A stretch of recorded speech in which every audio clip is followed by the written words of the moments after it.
Our menu for today is carbonara.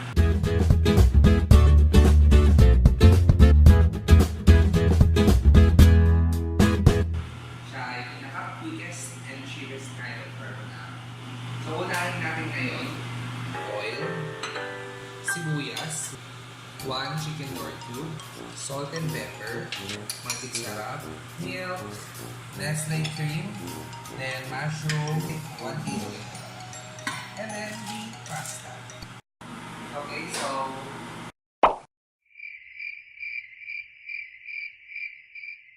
mag-init tayo ng water. Puluin natin ito.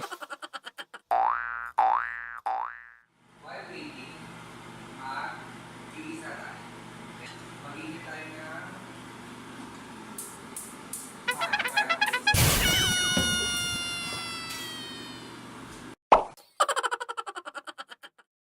kumukulo na siya ngayon. So, lagyan natin siya ng salt. And then, konting oil para hindi tumikit yung ating pasta. So, ngayon, nalagyan natin yung pasta na konting oil.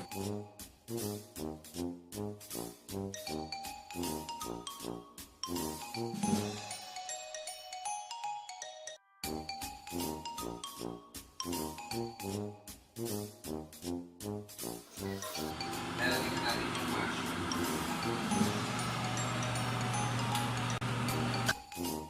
Lagyan natin ang sauce.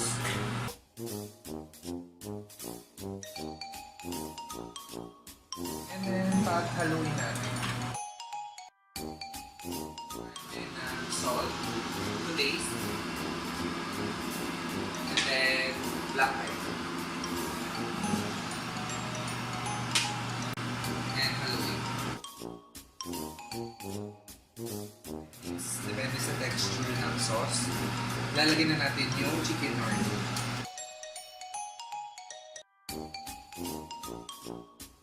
Okay, yung ating sauce, medyo thick na siya. So, maglalagay lang ng konting milk or fresh milk para hindi siya masyadong malabo. Okay, so atin na natin.